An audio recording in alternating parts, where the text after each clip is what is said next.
অষ্টম শ্রেণীর সকল বিদ্যার্থীকে বিজ্ঞান অনলাইন ইউটিউব ক্লাসে স্বাগত জানাই। আজকের এই ভিডিওতে আমি আলোচনা করব তোমাদের ইতিহাস বইয়ের চতুর্থ অধ্যায় ঔপনিবেশিক অর্থনৈতিক চরিত্র। এই অধ্যায় থেকে সমস্ত ইম্পর্টেন্ট এমসিকিউ প্রশ্নগুলো আমি আলোচনা করছি। তোমরা সম্পূর্ণ ভিডিওটি দেখতে থাকো। সেই সাথে এই চ্যানেল নতুন হলে চ্যানেলটিকে অবশ্যই সাবস্ক্রাইব করবে। তো চলো শুরু করা যাক। 1 নম্বর প্রশ্ন, বাংলায় ৭৬-এর মন্বন্তর কত খ্রিস্টাব্দে ঘটে? এটি তোমাদের ইতিহাস বইয়ের পৃষ্ঠা নম্বর 53 আছে। উত্তর লিখবে ১৭৬৯ থেকে ১৭৭০ খ্রিস্টাব্দে বাংলায় ৭৬-এর মন্বন্তর ঘটে। 2 নম্বর প্রশ্ন, কোন উপন্যাসে ৭৬-এর মন্বন্তরের কাহিনী উল্লেখ আছে? উত্তর লিখবে বঙ্কিমচন্দ্র চট্টোপাধ্যায়ের লেখা আনন্দমঠ উপন্যাসে ৭৬-এর মন্বন্তরের কাহিনী উল্লেখ আছে। 3 দাগের প্রশ্ন, কে কত খ্রিস্টাব্দে সুবা বাংলা থেকে দ্বৈত শাসনের অবসান ঘটান? উত্তর লিখবে ১৭৭২ খ্রিস্টাব্দে বাংলার গভর্নর ওয়ারেন হেস্টিংস সুবা বাংলা থেকে দ্বৈত শাসনের অবসান ঘটান। 4 নম্বর প্রশ্ন, ইজরাদারি ব্যবস্থা কে কবে চালু করেন? এটি তোমাদের ইতিহাস বইয়ের 53 নম্বর পৃষ্ঠায় আছে। উত্তর লিখবে ১৭৭২ খ্রিস্টাব্দে ওয়ারেন হেস্টিংস ইজরাদারি ব্যবস্থা চালু করেন। 5 নম্বর প্রশ্ন, কোন আইন দ্বারা চিরস্থায়ী বন্দোবস্ত হয়েছিল? উত্তর লিখবে ১৭৮৪ খ্রিস্টাব্দে পিটস অ্যাক্ট দ্বারা। 6 নম্বর প্রশ্ন, কে কত খ্রিস্টাব্দে চিরস্থায়ী বন্দোবস্ত প্রবর্তিত করেন? এটি তোমাদের ইতিহাস বইয়ের 53 নম্বর পৃষ্ঠায় আছে। উত্তর লিখবে লর্ড কর্নওয়ালিস ১৭৯৩ খ্রিস্টাব্দে চিরস্থায়ী বন্দোবস্ত প্রবর্তিত করেন। 7 নম্বর প্রশ্ন, ইস্ট ইন্ডিয়া কোম্পানি কাদের সঙ্গে চিরস্থায়ী বন্দোবস্ত করে? এটি তোমাদের ইতিহাস বইয়ের ৫৪ নম্বর পৃষ্ঠায় আছে। উত্তর লিখবে ইস্ট ইন্ডিয়া কোম্পানি জমিদারদের সঙ্গে চিরস্থায়ী বন্দোবস্ত করে। 8 নম্বর প্রশ্ন, চিরস্থায়ী বন্দোবস্তের অপর নাম কি? এটি তোমাদের ইতিহাস বইয়ের ৫৪ নম্বর পৃষ্ঠায় আছে। উত্তর লিখবে চিরস্থায়ী বন্দোবস্তের অপর নাম জমিদারি ব্যবস্থা। 9 নম্বর প্রশ্ন, চিরস্থায়ী বন্দোবস্ত ভারতে প্রথম কোথায় চালু করা হয়? এটি তোমাদের ইতিহাস বইয়ের ৫৪ নম্বর পৃষ্ঠায় আছে।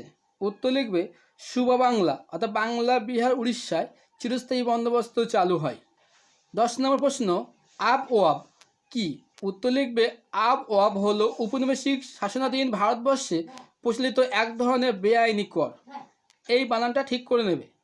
11 দাগের প্রশ্ন, সূর্যাস্ত আইন কত খ্রিস্টাব্দে চালু হয়? উত্তর লিখবে ১৭৯৩ খ্রিস্টাব্দে।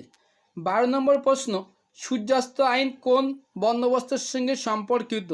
এটি তোমাদের ইতিহাস বইয়ের ৫৪ নম্বর পৃষ্ঠায় আছে। উত্তর লিখবে সূর্যাস্ত আইন চিরস্থায়ী বন্দোবস্তের সঙ্গে সম্পর্কিত। 13 দাগের প্রশ্ন, বঙ্গদেশের কৃষক প্রবন্ধটি কার লেখা?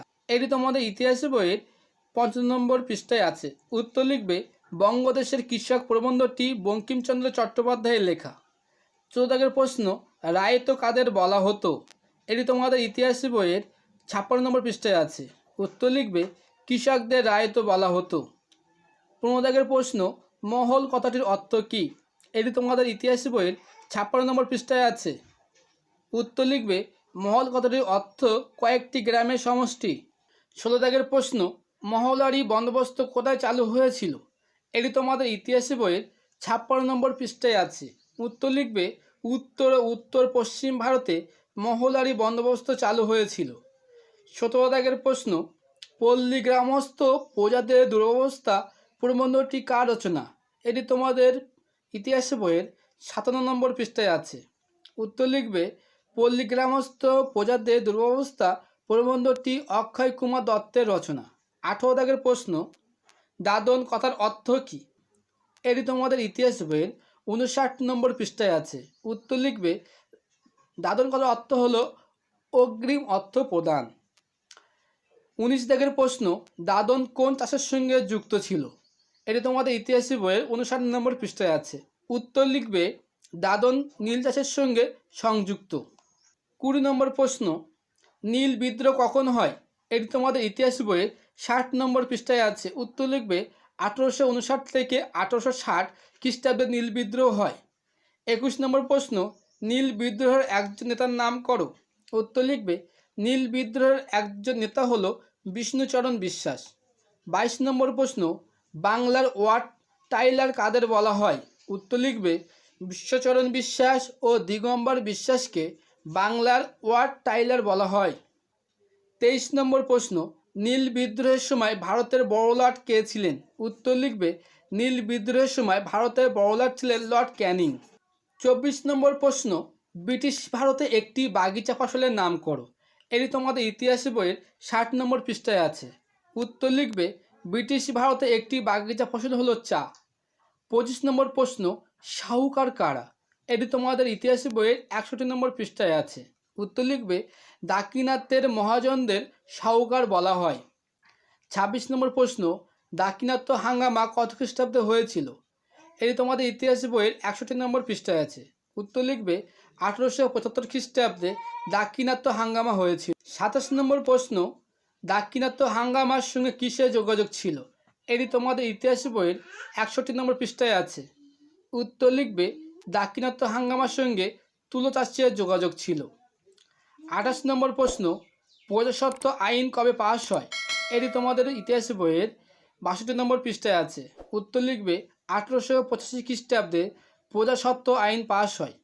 29 নম্বর প্রশ্ন, ভারতে ইস্ট ইন্ডিয়া কোম্পানির একচেটিয়া বাণিজ্যের অবসান হয় কবে? উত্তর লিখবে 1813 খ্রিস্টাব্দে ভারতে ইস্ট ইন্ডিয়া কোম্পানির একচেটিয়া বাণিজ্যের অবসান হয়। 30 নম্বর প্রশ্ন, কাকে ভারতের বৃদ্ধ মানুষ বলা হয়? উত্তর লিখবে দাদাভাই নৌরোজিকে ভারতের বৃদ্ধ মানুষ বলা হয়। 31 নম্বর প্রশ্ন, সম্পদের নির্গমন তত্ত্বটি ভারতে কে প্রচার করেন? উত্তর লিখবে দাদাভাই নৌরোজি। 32 নম্বর প্রশ্ন, property and un-British rule in India গ্রন্থের লেখক কে? উত্তর লিখবে property and un-British rule in India গ্রন্থের লেখক দাদাভাই নৌরোজি। 33 নম্বর প্রশ্ন, ওয়েলথ অফ নেশন গ্রন্থটি কার লেখা? উত্তর লিখবে অ্যাডাম স্মিথ। 34 দাগের প্রশ্ন, ব্রিটিশ সাম্রাজ্যের সবচেয়ে দামি রত্ন বলা হয় কাকে? এটি তোমাদের ইতিহাস বইয়ের 65 নম্বর পৃষ্ঠায় আছে।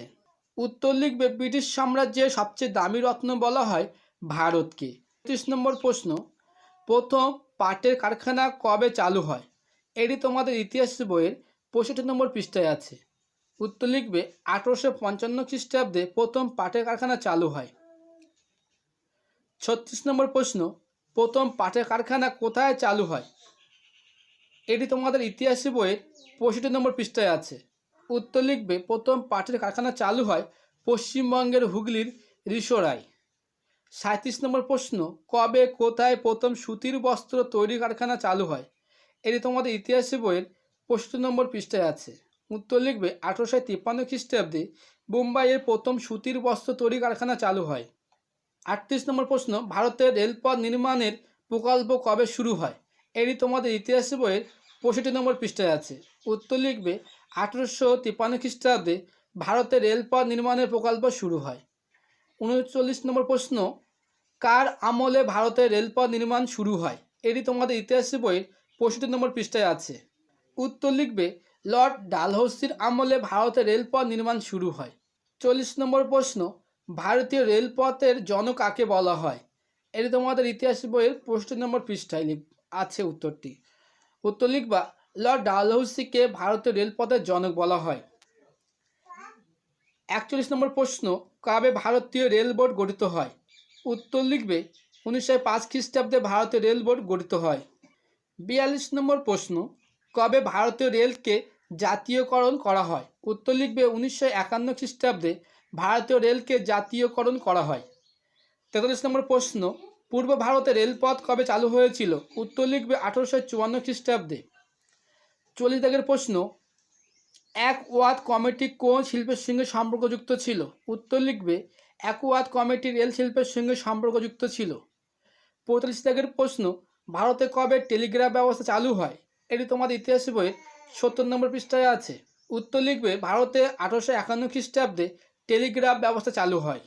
46 নম্বর প্রশ্ন, দ্বিতীয় ইঙ্গ বর্মা যুদ্ধ কবে হয়? এটি তোমাদের ইতিহাস বই 70 নম্বর পৃষ্ঠায় আছে। উত্তর লিখবে 1852 খ্রিস্টাব্দে দ্বিতীয় ইঙ্গ বর্মা যুদ্ধ হয়। ভিডিওটি এই পর্যন্ত। ভিডিওটি সম্পর্কে কোনো মতামত থাকলে তোমরা অবশ্যই কমেন্ট বক্সে কমেন্ট করে জানাবে। দেখা হচ্ছে নেক্সট ভিডিওতে। সেই পর্যন্ত তোমরা সবাই সুস্থ থাকো।